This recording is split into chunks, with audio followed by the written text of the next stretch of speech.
Mais on va d'abord écouter l'intervention de Corinne Mancé-Caster. Alors là, justement, je trouve que on va là aborder un autre aspect, il me semble, peu traité chez Glissant, c'est la question du genre. Hein, parce qu'au fond, on parle de l'humanité, des déshumanités, quoi. Mais alors, les humanités, est-ce que c'est les hommes? Est-ce que c'est bon? Où sont les femmes?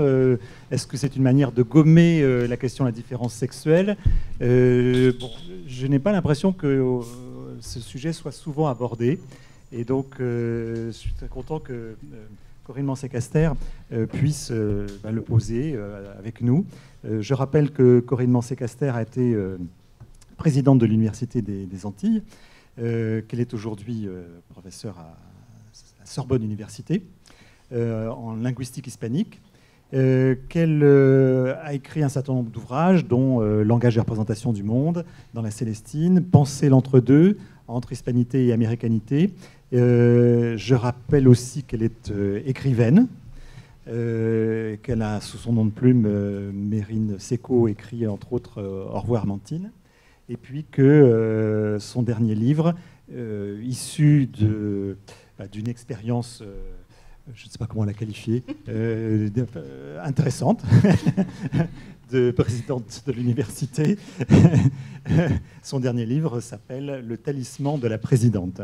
Nous sommes donc très heureux, à plein de titres, de vous écouter.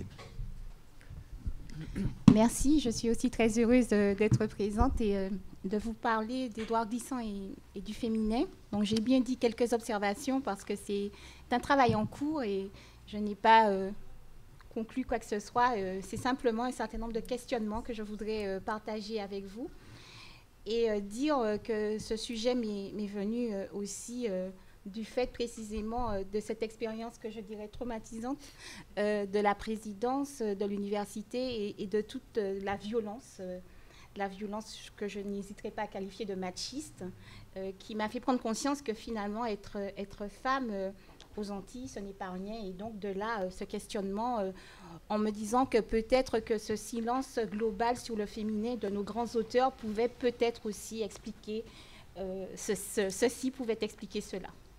Donc, s'intéresser à la question du féminin dans l'œuvre d'Édouard Glissant, ou dit autrement à celle des rapports de ce penseur à la problématique du féminin, ne va pas de soi, tant ce sujet semble peu abordé, tout autant dans ses textes que dans les entretiens qu'il a pu donner.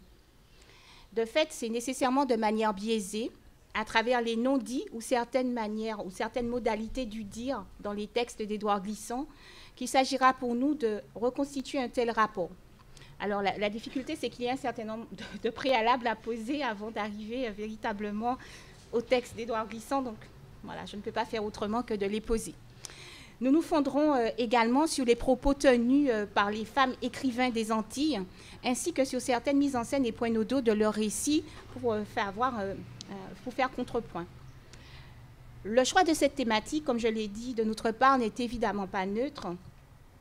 Nous avons pris conscience de l'absence de grande narration au féminin dans le corpus écrit des Antilles dites françaises. Il faut en effet admettre que ce sont les hommes de ces contrées qui sont reconnus comme penseurs. La triade Césaire, Fanon, Glissant concentre l'essentiel de ce qui peut être rassemblé sous l'étiquette de la pensée antillaise. On peut naturellement y ajouter les auteurs de l'éloge de la créolité, donc à savoir Jean Bernabé, Patrick Chamoiseau et Raphaël Confion. Les femmes, quant à elles, sont surtout mises en valeur pour leur rapport à la construction de la littérature antillaise. Les noms de Simone Schwarzbart, Marie Scondé, Gisèle Pinault sont souvent évoqués à cet effet. Et ce n'est que tout récemment que des chercheurs ont souligné la manière dont elles ont réinterprété dans leur fiction, je mets des guillemets, certains des récits identitaires masculins. D'où l'intérêt qu'il y a à confronter au sein de ces espaces singuliers que sont les Antilles les rapports au savoir et à la transmission de savoir tels qu'ils se donnent à voir au féminin et au masculin.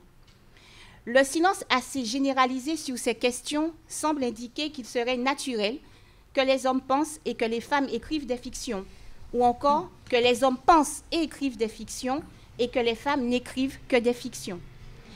Il paraît tout aussi naturel que les hommes écrivent les grandes narrations identitaires et qu'ils ne soient pas questionnés précisément sur cette légitimité à parler au nom des hommes et des femmes. Leur discours n'est jamais considéré comme genré, alors que s'agissant des femmes, quand on scrute un peu la critique, les adjectivations de type féminine, féministe, genrée abondent. Les femmes elles-mêmes, il convient de le préciser, tendent à recourir aussi à cette adjectivation. Je renvoie simplement à l'ouvrage de Maryse Condé, Paroles de femmes. Les femmes ne seraient-elles donc en droit d'écrire qu'au nom des femmes et les hommes au nom des hommes et des femmes?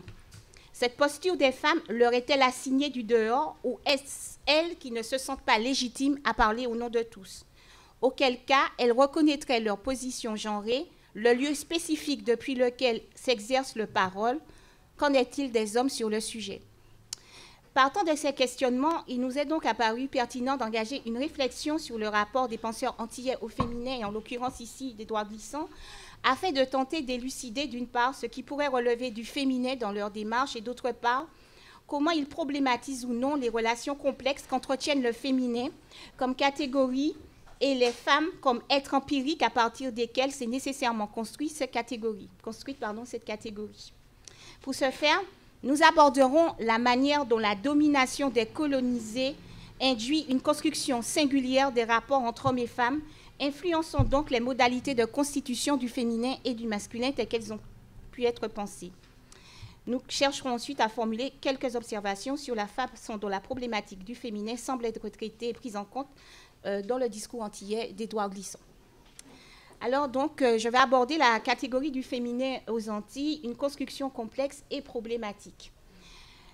Nous ne surprendrons personne en rappelant l'intrinsèque difficulté que les philosophes, tout autant que les psychanalystes, rencontrent dès lors qu'il s'agit de définir le féminin, lequel apparaît comme une éternelle énigme.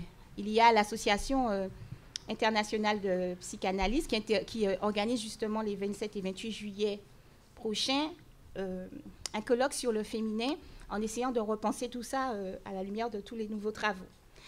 Donc rien n'est figé. Dans la mesure où le féminin ne peut s'appréhender pleinement qu'à partir du masculin et inversement, les deux catégories se nourrissant l'une de l'autre, il paraît plus simple d'interroger ce que recouvre l'idée de masculin dans un premier temps, puisqu'elle semble plus accessible pour appréhender peut-être après en creux ce qu'elle nous dit du féminin. Ce qu'il convient de souligner, c'est que ces catégories du masculin et du féminin sont des constructions subjectives ou fictives qui ne sont naturellement pas superposables en tant que telles à celles d'hommes et de femmes. Si on considère que tout sujet dispose d'un potentiel bisexuel, introduire l'idée de masculinité ou de féminité revient à réprimer un tel potentiel et à postuler en quelque sorte un conflit entre les catégories du féminin et du masculin et à figer en quelque sorte un certain nombre d'éléments qui relèvent de processus et qui ne peuvent pas relever d'identité figée. Celles-ci vont dès lors se construire à partir de projections subjectives ou fictives, comme on l'a dit, mais il faut bien le reconnaître, ces projections ne peuvent être totalement déliées de la manière dont les sociétés ont pensé la différence sexuelle et notamment la répartition des tâches entre hommes et femmes. Il suffit pour s'en convaincre de se référer aux propos de quelques philosophes. Je pense à Fichte commentant la différence de droit existant entre l'homme et la femme, alors que tous deux, en tant qu'êtres moraux, devraient être égaux. Je cite, « Depuis qu'il y a des hommes, le sexe féminin a toujours été placé dans l'exercice de ses droits après le sexe masculin. Un tel accord universel doit avoir une raison profonde, nous dit Fichte. » Une certaine lecture des philosophes semble créditer l'idée d'une infériorité de nature des femmes. Qu'il s'agisse de Platon avec les modèles de la joueuse de flûte, de la sage-femme ou de la guerrière à jeter hors de la cité, d'Aristote qui définit la femme par sa passivité, de Spinoza qui juge, je cite, que sous aucun prétexte on ne peut tolérer que des filles puissent recueillir en héritage un état du fait de leur incapacité politique par nature, de Kant qui met en avant l'ingénuité de la femme, de Hegel qui souligne son immédiateté affective ou encore de Kierkegaard qui pense la femme, je cite, innocente par nature, il est toujours un texte ou un extrait peu connu, rarement plébiscité, par la critique essentiellement masculine elle aussi, qui ne laisse une trace de cette sorte d'exclusion des femmes de la communauté de la sagesse philosophique ou de la responsabilité politique. Ce rejet doit bien entendu être relié, ainsi qu'on l'a dit, à la manière dont ont été pensées la différence sexuelle et la répartition des tâches, mais il importe aussi de la mettre en relation avec l'anatomie sexuelle des hommes et des femmes, ainsi que le souligne Aristote. Le sexe féminin tourné en quelque sorte vers l'intérieur expliquerait la domesticité et la sphère de l'intime attribuée à la femme, et le sexe masculin porté vers l'extériorité expliquerait la dimension visible de l'homme. Ainsi, Françoise Colin de préciser, je cite, « Quant à la part féminine, elle viendrait, elle, toujours de l'intériorité et reproduirait quelque chose de cette intériorité qui est la nature même du sexe de la femme. Cette féminité incise, tactile, serait un des supports inconscients majeurs d'un mode d'appréhension des femmes de l'extériorité. Elle serait leur manière d'être indélébile et constitutive au premier niveau de leur être. » C'est une citation. Naturellement, nous ne reprendrons pas ici l'histoire de la pensée de la construction du féminin et du masculin. Nous mettrons simplement en évidence quelques éléments significatifs. Alors, notamment cette idée du détachable et du visible, qui font en quelque sorte la catégorie du masculin. Ce n'est pas pour rien que beaucoup de féministes disent que les hommes s'occupent des œuvres visibles et que les femmes sont, on va dire, tournées, en tout cas, affectées aux œuvres invisibles. Alors, dans un article intitulé « De l'étrangeté du phallus, le féminin entre illusion et désillusion » de Julia Kristeva, est reprise l'interrogation de la psychanalyse freudienne et post-freudienne au sujet du dualisme et tout particulièrement de la position féminine face à l'un, au phallus et au père. En fait, ce primat du pénis expliquerait justement cette notion d'érectibilité. L'organe sexuel mâle, visible, érotisé, est vécu comme un organe qui se détache. Au double sens du mot français, il se remarque et peut manquer. De fait, indique Julia Kristeva, la tumescence-détumescence induit chez les garçons la menace de la privation qui confirme l'absence de l'organe chez les filles. Justement, le colloque dont je vous ai parlé se propose de revenir sur toutes ces questions. Il n'empêche que la catégorie du masculin s'est construite sur ce caractère détachable du pénis et qui devient pour Lacan, comme on le sait, le signifiant du manque à travers la notion de phallus. Et finalement, la femme deviendra le signifiant du manque comme une présence, absence, et son rôle symbolique sera sans doute là. Donc le féminin comme signifiant du manque, comme présence, absence, du fait de son caractère énigmatique, difficile à dire, à nommer, se retrouve apte à fabriquer des métaphores relevant d'identifications liées à l'intériorité, à la vulnérabilité et donc au non-un, tandis que le masculin se voit d'emblée associé à des identifications de puissance, d'extériorité et de. Je suis obligée de schématiser un peu, hein. J'espère que vous me pardonnerez. Dans cette même logique, et comme le souligne encore Françoise Colin, je cite, « Ces éléments de la psychanalyse permettent d'appuyer sur la morphologie sexuée la propension masculine à favoriser le visible et le manipulable à partir de l'objet détachable. » On connaît également les analyses de Lévinas sur les liens entre l'altérité et le féminin. Pour ce phénoménologue, la rencontre effective d'autrui s'effectue d'abord dans la relation érotique. La femme constitue donc pour l'homme la première figure de l'altérité. On voit donc bien que Lévinas parle depuis sa position androcentrique. Aussi, nous dit-il, le pathétique de l'amour consiste dans une dualité insurmontable des êtres. Le féminin serait donc à comprendre, je cite Lévinas, comme ce qui est autre pour un être masculin, non seulement parce que de nature différente, mais aussi en tant que l'altérité est en quelque façon sa nature. Donc le désir masculin essentiellement insatisfait devient pour Lévinas le paradigme d'une relation où l'être désiré reste à distance, dans une différence absolue que Lévinas nomme féminin. Nous rejoignons ainsi la question du manque, corrélée à celle de la femme, dont on avait déjà vu qu'elle était le signifiant du manque au niveau de Lacan. Donc, quand on analyse cette construction de la catégorie du masculin, on comprend mieux pourquoi cette position détachable et visible du masculin a pu apparaître comme la condition même du masculin, je disais, mais également a pu être reliée à la tradition de la pensée dominante métaphysico-scientifique, perçue comme opération de maîtrise fondamentale du monde par un sujet imbu de sa toute-puissance. Et donc, il y a eu une association entre cette tradition de la pensée métaphysico-scientifique et la position masculine, la dualisation du sujet et de l'objet étant une position phallique. Du fait, on rejoint un peu ce que nous disait Derrida, qui a opéré la jonction entre la position logocentrique et la position phallique en forgeant le terme de phallogocentrisme, pour désigner la tradition métaphysico-scientifique interrogée par Heidegger. De fait, on comprend mieux pourquoi l'éruption d'une philosophie qui se présente comme critique post-métaphysique du sujet, étant à coïncider avec la mort de ce dernier, a pu presque spontanément être associée à une position féminine, en tant qu'elle marque une rupture avec la posture dominante, remarquable, détachable, qui précisément caractérisait la tradition métaphysico-scientifique et donc le masculin. Cette rupture signe donc une posture en retrait dans une attitude de réceptivité et de recueillement qui est le propre du féminin, qui se relie plus spontanément à l'altérité. La philosophie, nous dit toujours Françoise Collin, a elle-même entamé son devenir en femme dans les thématiques du non-un, de la différence avec un E, de la différence avec un A, de la dissémination, de la passivité, de l'accueil, de la réceptivité, de la vulnérabilité, du pas tout, de l'indéfini, de l'altérité radicale. Fin de citation. On voit donc comment ne pas établir une filiation entre cette posture philosophique qui relève de la critique post-métaphysique et les philosophies du diversel ou du pluriversel qui se sont épanouies dans les Antilles et dans la Caraïbe à partir de la critique du sujet souverain et de la pensée de l'un. En effet, dans la mesure où la négritude, l'antillanité, la créolité contestent l'hégémonie de l'Occident et son universalisme abstrait, elles invitent d'emblée à la reconnaissance d'une altérité qui ne soit plus réifiée ni assimilée à l'un, mais qui soit prise en charge dans sa complexité et son opacité.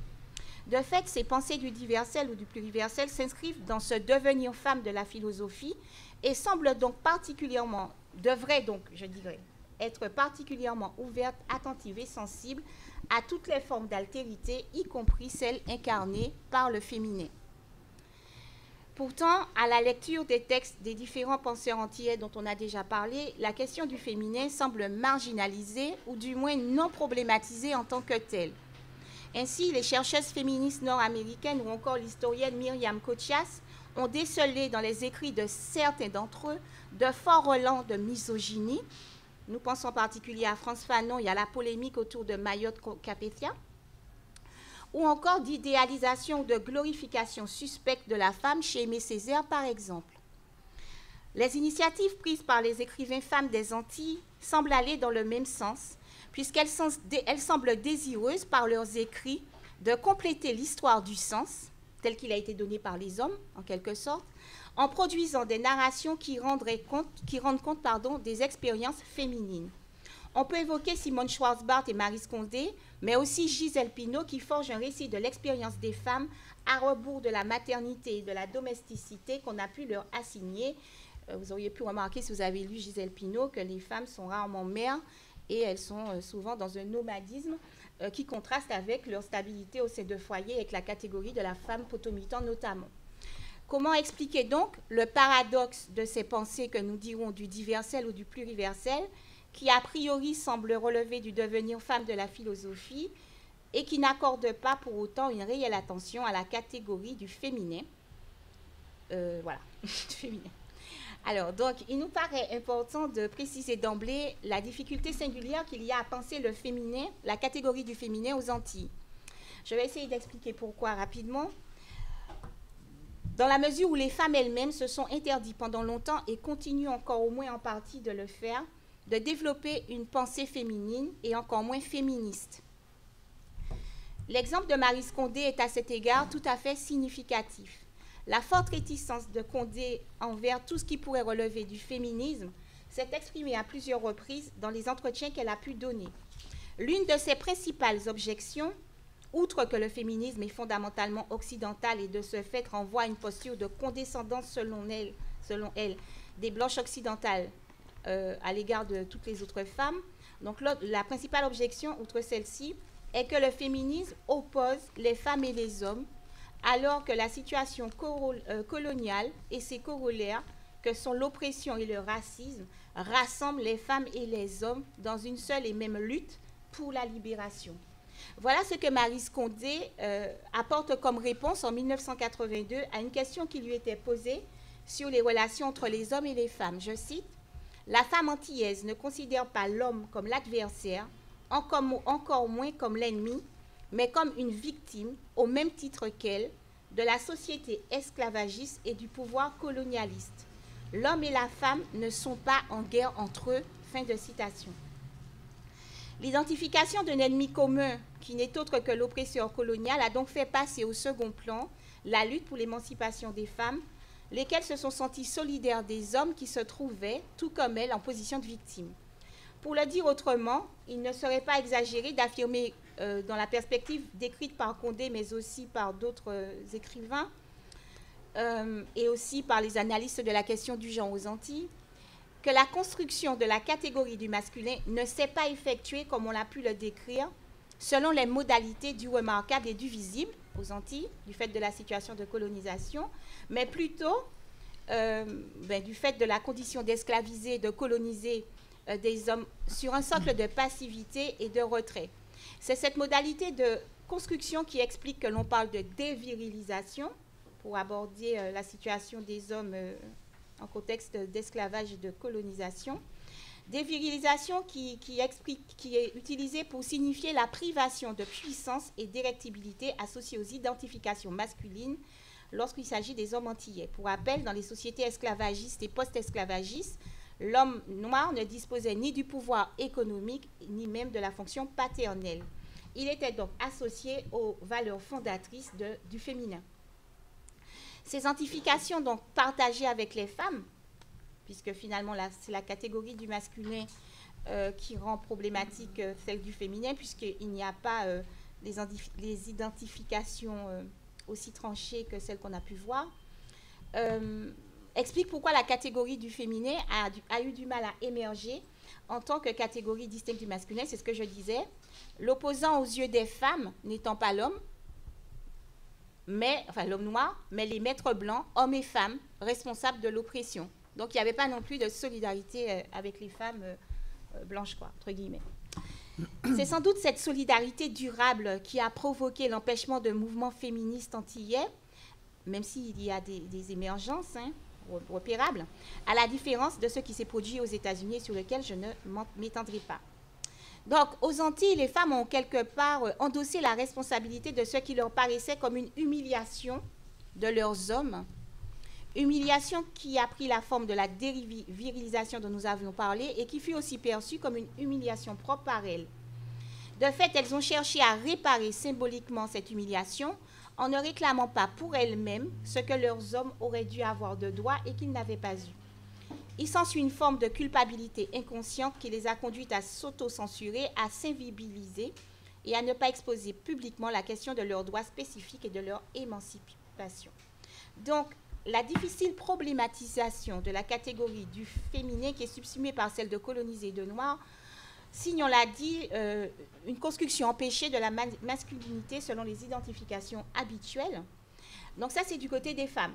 Si maintenant on se tourne du côté des hommes, c'est beaucoup plus difficile à dire parce que on ne peut pas retrouver véritablement de traces de discours d'hommes ayant véritablement eu à répondre de leur solidarité avec les femmes. Pas plus que de discours d'hommes relatifs au questionnement sur le féminin et la condition des femmes. Alors, donc, il y a un silence de ce côté, un silence des hommes sur finalement le rapport à cette solidarité, sur le rapport à la question du féminin. Mais il faut dire aussi qu'ils n'ont pas été nécessairement interrogés sur ces questions. On peut dire qu'ils n'ont pas pris spontanément la parole sur ces questions, mais on ne peut pas dire qu'ils aient fui les réponses puisque les questions ne leur ont pas été posées. Donc ça montre qu'il y a une forme de silence ou d'indifférence généralisée là-dessus. Aux Antilles, en tout cas, on a d'autres échos des travaux des critiques nord-américaines, des femmes en particulier, qui ont mis en évidence un certain nombre d'éléments qui ne sont pas nécessairement traduits, qui ne sont pas nécessairement lus aux Antilles, et qui donc n'ont pas nécessairement non plus alimenté une critique autour de ces questions là-bas. Alors, donc, nous arrivons donc à un certain nombre de questionnements. Nous ne sommes pas du tout certaines que les penseurs antillais hommes ont pris conscience du fait que les femmes ont privilégié l'émancipation des Noirs et des dominés sur toute autre forme de combat, quitte à ce que cette émancipation favorise les hommes plutôt que les femmes, après coup. Le silence des dominés hommes, je ne sais pas trop comment les appeler, sur la question du féminin, leur indifférence apparente, en tout cas quant au silence retrait des femmes, en dit long sur le sujet. Et donc, on pourrait dire qu'en n'essayant pas de savoir ce que les femmes avaient ou auraient à dire sur la question, ces dominés hommes antillais, lorsqu'ils ont pris la parole et qu'ils ont parlé au nom de tout le monde, ont en quelque sorte perpétué une tradition occidentale de la pensée comme pratique dominante, où les hommes, au lieu de se mettre à l'écoute de ce que dit une femme, ont séculairement voulu dire ce qu'est une femme, ce que sont les femmes, ce que pensent les femmes, leur assignant à la fois une définition et une place.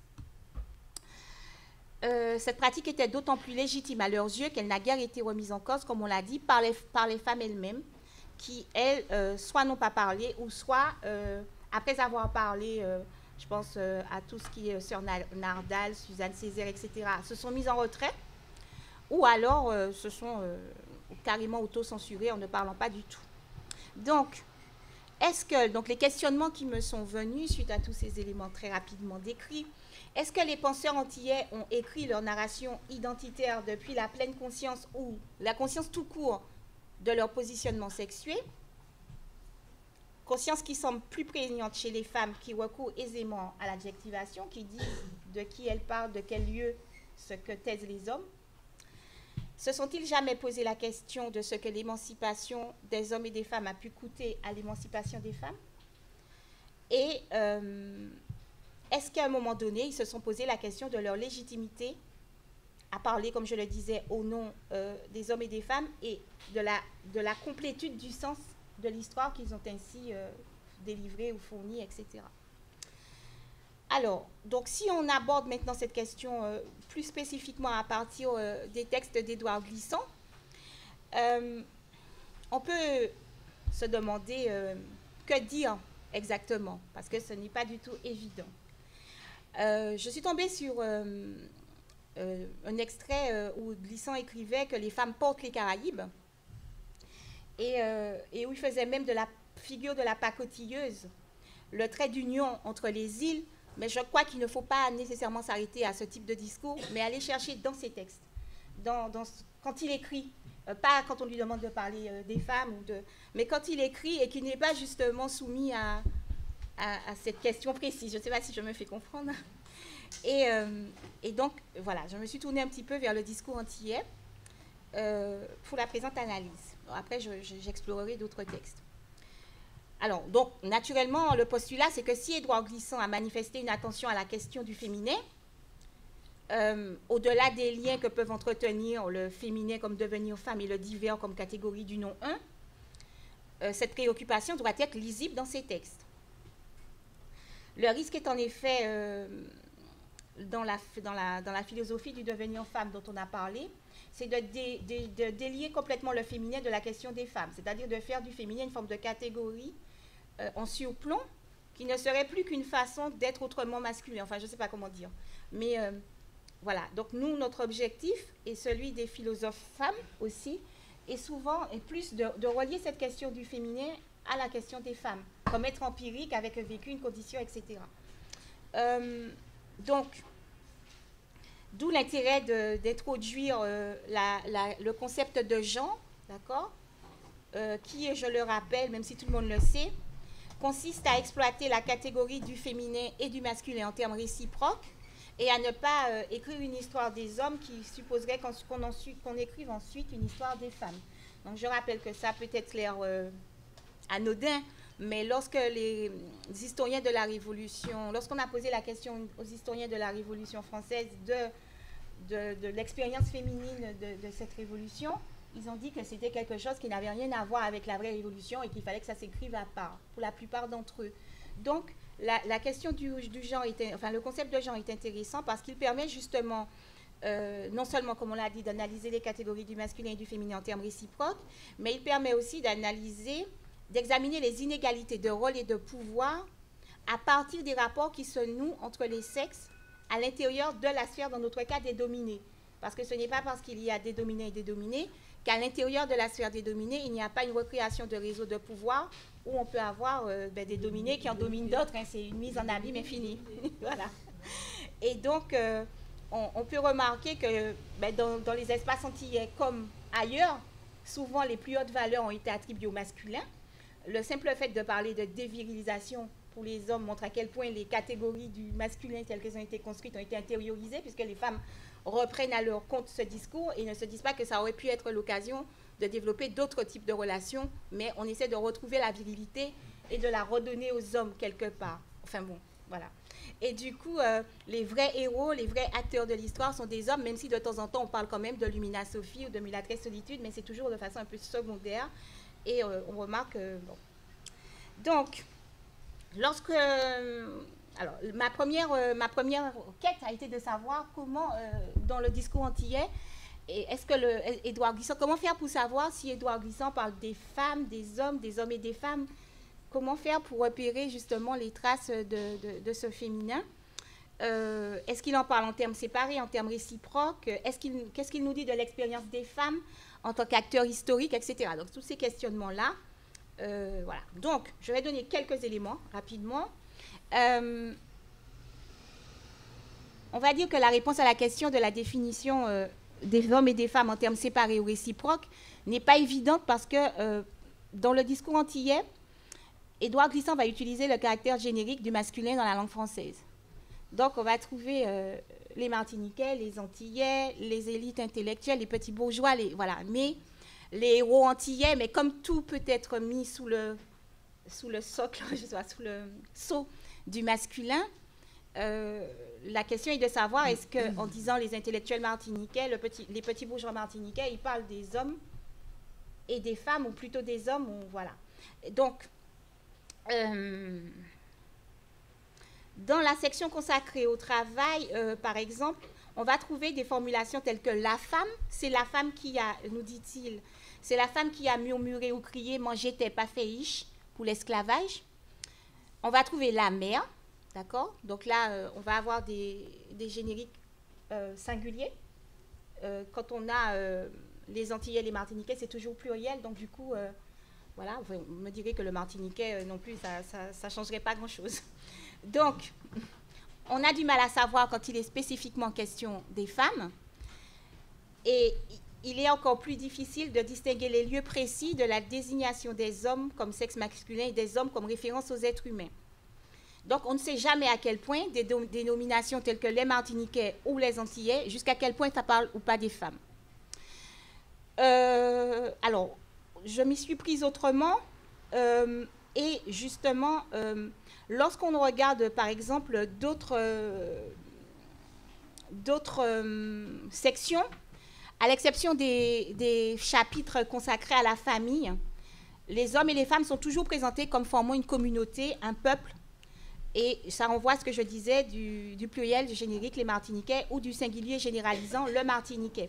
Simplement, ce qu'on peut dire, c'est que les rapports réciproques des hommes et des femmes ne sont pas interrogés. Alors, je n'ai pas le temps ici de vous l'expliquer, mais j'ai comparé un extrait, le passage où Glissant parle du mariage et du refus du mariage chez les Martiniquais, avec ce que Myriam Cothias, avec l'analyse que Myriam Cothias en fait, en introduisant la catégorie du genre dans cette analyse. Et on arrive à deux conclusions distinctes, complètement distinctes. Donc, pour Glissant, le refus des Martiniquais est unanime et commun devant le mariage. C'est une opposition au système colonialiste et à ses valeurs. Tandis que Myriam Cothias y décèle, à travers, c'est une analyse très argumentée, y décèle des raisons complètement distinctes. C'est-à-dire qu'elle y voit une manière pour les femmes, de préserver les acquis de liberté qu'elles avaient pu avoir pendant l'esclavage où les femmes travaillaient et avaient une certaine autonomie. Et le mariage représentait se mettre sous la coupe ou le contrôle des hommes. Et donc, le refus du mariage n'était pas du tout motivé par les mêmes raisons. Voilà. Et elle explique aussi, analyse qu'on ne va pas retrouver chez Glissant, comment, à partir du moment où on abolit l'esclavage, à partir de ce moment-là, comment tout le système en place va chercher à repositionner la femme sous le contrôle de l'homme et à recréer, on va dire, des réalités, la différence sexuelle, les modalités de structuration, je vais mettre de gros guillemets, normales ou normatives de la différence sexuelle. Les hommes au travail époux avec tous les droits, et les femmes citoyennes mineures revenant sous la coupe et ayant plus de difficultés à accéder au travail, alors que sous l'esclavage, elles étaient plutôt marchandes, etc. Donc, ce qui explique que les réticences des femmes n'est pas du tout, ne correspond pas aux mêmes raisons, Donc, on voit comment on peut, par ce biais-là, voir que Glissant pense plutôt aux hommes, en fait, quand il écrit. Pareil, lorsqu'on analyse la question du rapport des Martiniquais au travail, il va beaucoup se focaliser, et c'est le cas également chez les écrivains de la créolité, sur le job. Or, le job, c'est un emploi masculin. D'accord? Jobé, le féminin de jobé n'existe pas en créole. Et donc, on a l'impression malgré tout que cette référence au job, même si là aussi on retrouve les Martiniquais, etc., c'est plus une référence au travail des hommes. Et où est-ce qu'on va retrouver une mention du travail des femmes? Ben, c'est dans le chapitre consacré à la famille. C'est le chapitre consacré à la famille où on va simplement rappeler que les femmes avaient des activités de marchandes, etc., mais qui ne semblent pas être inclus dans la catégorie job puisqu'elles ne figurent pas à ce moment-là, etc. Bon, c'est complexe. Mais simplement, on va voir que là où Myriam Kochias, par exemple, ou d'autres analystes du genre vont mettre en évidence l'organisation progressive d'un marché du travail sexuellement ségrégé, tous ces éléments-là ne vont pas apparaître dans les analyses glissantiennes. Donc, je ne vais pas insister davantage. Je vais dire simplement qu'on pourrait en dire de même de la question de la généalogie. Alors là, je ne serai pas nécessairement liée au discours antillais, où on peut mettre en parallèle l'importance des généalogies masculines par rapport aux femmes, aux travaux des femmes, notamment Schwarzbart, Marie Scondé dans Traversée de la mangrove et d'autres textes, où finalement les seuls ancêtres fiables sont des femmes. Et donc, où il y a une réinterprétation de l'histoire et des généalogies paternelles. Et on pourrait en dire également autant de la question du détour, que Glissant analyse dans son texte. Question du détour qu'il analyse à partir du bimidum, mais sans prendre en compte l'expérience particulièrement difficile pour les femmes arrivées en France comme ça et soumises à tous les appétits. Expérience dont on parlait déjà dans un autre contexte beaucoup plus facile, Paulette Nardal. Sans prendre en compte non plus le passage à l'acte, la capacité pour les hommes de passer à l'acte plus facilement en partant, même s'ils ne sont pas beaucoup partis. Il parle de Fanon, et des femmes qui sont plus enfermées dans la domesticité et pour qui partir n'est pas ça. Et puis toutes les expériences de la ruse féminines qui sont très, très, très présentes dans les proverbes, mais qui n'ont pas été analysées en tant que telles. Voilà, je vais en rester là et dire simplement que cette question reste ouverte et suppose des analyses particulièrement fines parce que tout est caché en quelque sorte et il faut... voilà. Merci. Merci beaucoup. Merci beaucoup. On sent que là que c'est tout un champ qui s'ouvre devant la recherche sur la question du féminin. Alors, quelques questions, parce qu'ensuite on va aller déjeuner, mais on doit se réserver du temps pour les questions. Alors, je vois, il y a Romuald et...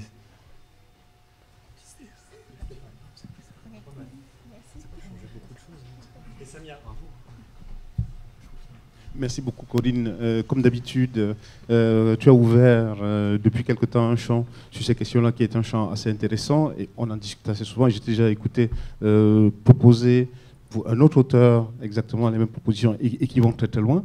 Je suis toujours assez fasciné par la manière par laquelle tu abordes ces questions-là. C'est-à-dire à la fois de façon très intense, mais en même temps de façon très éloignée et en peur de ne pas toucher à des choses qui peuvent choquer.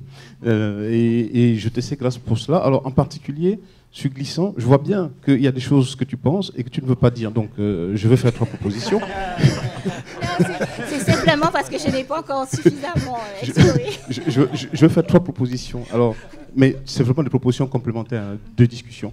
La première, c'est à partir de la différence sexuelle par laquelle tu as commencé, homme-femme, et par l'idée que le sexe féminin étant tourné vers l'intérieur, alors c'était peut-être la manière que les philosophes ont trouvé de pouvoir repenser l'invisible, l'opacité, etc. Et puis je me suis dit, Glissant se met à penser l'invisible, l'opacité, c'est peut-être une manière féminine, qui n'est peut-être pas avouée comme telle, de pouvoir situer sa pensée philosophique. Et ça peut être une première proposition. La deuxième, c'est à propos, non pas du discours entier, mais cette fois-ci à propos du roman, et en particulier du IVe siècle. Je ne prends que celui-là parce que j'aurais pu prendre la Lézarde, mais à partir du IVe siècle, il me semble qu'il y a là une construction qui est une construction du féminin, qui est une construction assez intéressante. Un personnage d'ailleurs féminin qui va revenir tout au long de son œuvre, c'est Mycéa. Et en t'écoutant, je me suis dit, et ça ne m'avait pas frappé jusque-là, sauf à un certain moment donné dans mon ouvrage sur Glissant, j'avais rappelé que Glissant était en train de penser l'histoire à la manière féminine. Et j'avais fait une boutade qui vaut ce qu'elle vaut, parce que les femmes sont celles qui sont capables de pouvoir penser le temps. Les hommes ne pensent pas le temps. J'allais dire, naturellement, les femmes pensent le temps, en fait, pour des raisons qui sont des raisons naturelles. Elles sont obligées, n'est-ce pas, au bout de 28 jours, de savoir qu'il y a un événement qui va se produire, donc ça donne une conscience du temps. Ce que les hommes n'ont pas, en fait. Et c'est ce qui m'avait permis, en fait, de penser l'inscription qui était l'inscription d'une histoire, qui est une histoire antillaise, écrite par les femmes, parce qu'il y avait une conscience de la chronologie. Et en t'écoutant tout à l'heure, je me suis dit, oh, peut-être que je me suis planté, parce qu'en fait, ce qui était peut-être caché, c'était une pensée masculine, justement, de construire l'histoire en se servant probablement du cas ou bien de l'espèce genrée féminin ou de l'espèce genrée féminine, et que c'était là, finalement, quelque chose qui était encore un détour masculin pour pouvoir penser l'histoire. Et ma troisième réflexion, c'est celle à propos de ce que tu as commencé tout à l'heure sur la généalogie. C'est vrai qu'en lisant Glissant, il y a la figure qu'il a instituée dans toute l'histoire de la littérature, et peut-être même d'une certaine façon dans l'histoire tout court des Antilles, c'est la figure du marron. Figure qui est très ancienne, puisque c'est une figure du XVIIIe siècle. Il suffit, n'est-ce pas, de remonter à Diderot, à Voltaire pour pouvoir s'en rendre compte. Mais une figure qui est une figure, alors là, pour le coup, complètement masculine, et qui ne peut être que masculine, parce que c'est une figure de légitimité, au fond. Et qu'au fond, cette figure de légitimité ne plaide pas véritablement pour qu'il y ait en contrepoint une figure masculine, une figure féminine, sauf si celle-ci apporte effectivement, si j'ose dire, du grain à moudre au héros, ou alors apporte le S du héros, nécessaire, bien sûr, n'est-ce pas, à la grandeur de celui-ci. Et donc, je me disais qu'il y avait là, effectivement, quelque chose à dire, mais à dire clairement, quoi, voilà, sans que Glissant ne s'énerverait pas pour ça, mais je pense que... je te remercie, tout veut parler très parlant, mais c'est pas une difficulté à dire, c'est en fait la prudence, on va dire, de ne pas encore avoir suffisamment exploré les choses, décortiquer les textes pour énoncer des affirmations péremptoires. Voilà. Donc c'est de la prudence simplement méthodologique et scientifique. Oui, mais tu as déjà exploré, sans doute. Oui, merci Corinne, j'ai beaucoup apprécié ta communication et celle de Alyosha aussi. Mais ce que tu nous as dit m'a interpellée par rapport au féminin. Parce que autant j'étais très intéressée parce que tout ce que tu as dit, et en fait, ce sont des explorations, parce que tu n'as pas arrêté de dire que tu te questionnais. Et effectivement, c'est une piste qu'on n'a pas beaucoup explorée. Mais moi, j'ai un peu de mal avec, et je pense que ça recoupe tes propres questionnements, avec ces étiquettes, ces cadrages féminins, masculins. Et peut-être que pour une archéologie de la question, moi, la référence sur laquelle je fonctionne habituellement, c'est Hélène Cixous. Parce que Hélène Cixous, dans Le Rire de la Méduse, elle dit cette chose très juste, et je pense qu'elle est peut-être peut-être pas applicable, mais à partir de laquelle on pourrait rendre plus intelligible ce positionnement du masculin et du féminin dans les œuvres de Glissant, c'est que en fait, un homme peut écrire comme une femme et une femme peut écrire comme un homme. C'est-à-dire qu'il faut faire la différence entre... et je me l'ai dit à moi-même, je fais très attention avec ça, entre le féminin comme féminin et l'écrire féminin ou l'écrire femme. Cixous dit que, par exemple, quelqu'un comme Jean Genet, c'est un écrivain féminin, il a une écriture féminine. Et George Sand, c'est une femme, mais elle a une écriture masculine. Et donc, il y a un problème aussi avec ça. Et ce n'est pas, moi je le dis d'autant plus facilement, peut-être que je ne suis pas antillaise, je veux dire, je suis très en phase avec tout ce qui est l'écriture de Glissant, qui me permet de comprendre énormément de choses, en particulier au Maghreb. Mais je me pose la question, par exemple, je vais en parler dans ma communication cet après-midi, les images de l'enfantement, de la gésine, de l'accouchement, elles sont très importantes chez Glissant. Et moi, elles me frappent. Parce qu'en fait, il y a un avènement de l'écriture et un avènement de ce qu'il y a à dire par la figure de l'accouchement. Or ça, ce n'est pas une figure masculine que je sache.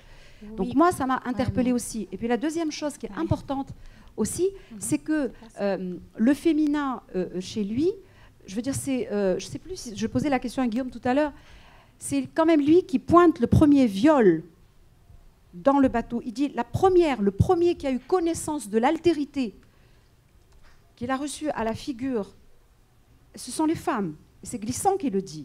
Il dit la première qui ont vécu ça, qui ont subi ça. Le premier rapport à l'altérité, il a eu lieu dans la cale, et c'est la femme qui se l'est tapée, je dirais. C'est elle qui l'a pris dans la gueule.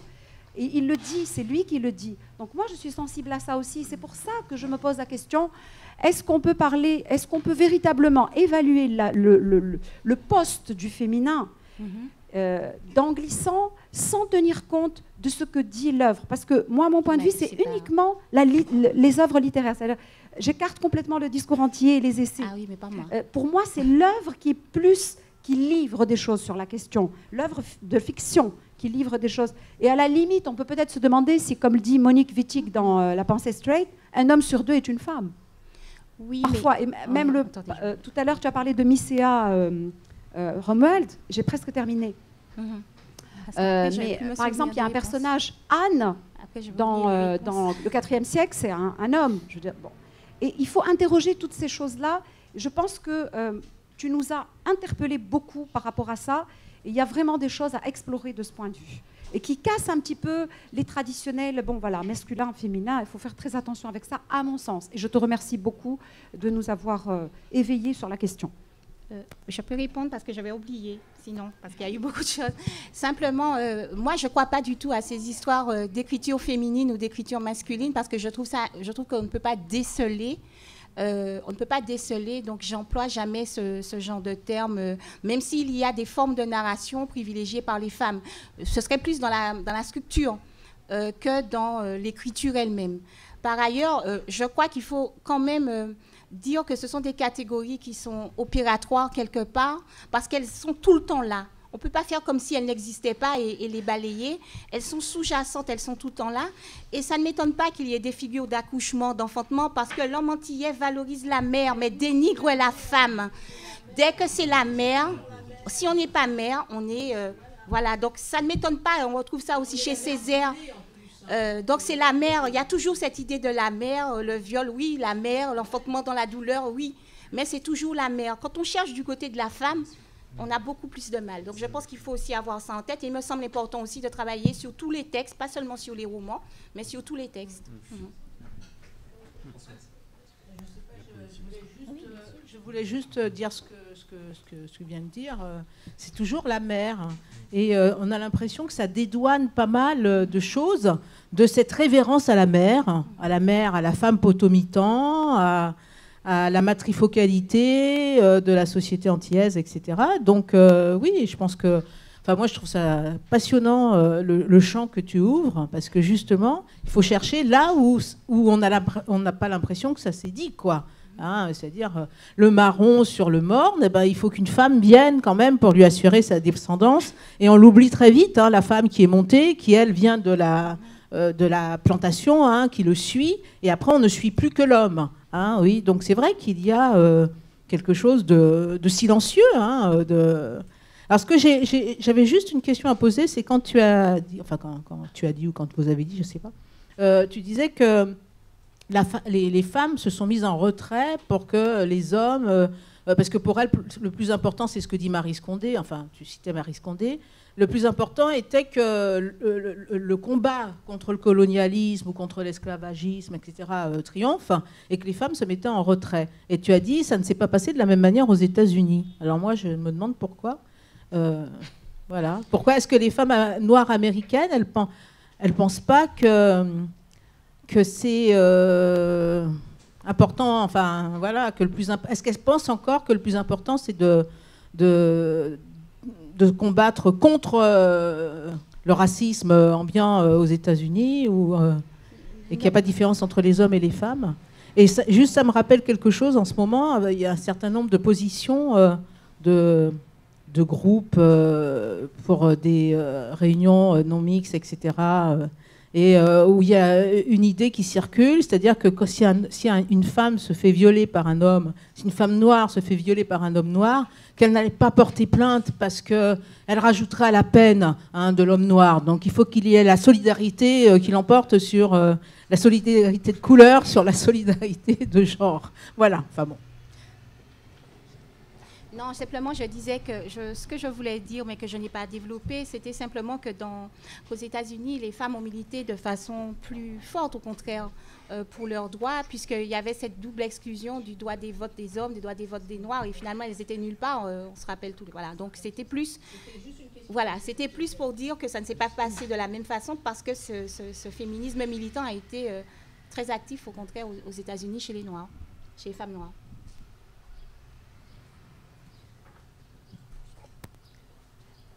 Merci. Donc, à nouveau, deux interventions extrêmement intéressantes et qui... j'aimerais juste rebondir en fait sur les deux. Parce que je pense que Alyosha a cité Toni Morrison et aussi Martha Nussbaum. Donc, Martha Nussbaum, une philosophe. À ma connaissance, elle n'a pas écrit de romans. Toni Morrison, qui a écrit certainement des romans. Et quels romans? Mais qui est aussi, je ne sais pas si on pourrait la qualifier de philosophe, mais elle est en tout cas une penseur et elle a écrit sa pensée. Mais je pense qu'il y a quelque chose du côté de la question suivante. Quels sont les écrivains, hommes ou femmes, qui ont essayé, en plus d'écrire leurs pensées, d'écrire d'autres vies. Et là, je vais parler cet après-midi de St. John Perse, donc d'un poète qui n'a jamais essayé d'écrire une autre vie, une autre façon de vivre, une autre expérience du monde, que ce soit un roman ou un récit de vie, à part sa propre biographie, St. John Perse. Et Édouard Glissant, qui a quand même écrit de la poésie, de la philosophie, des romans et une pièce de théâtre. Et sans doute autre chose encore.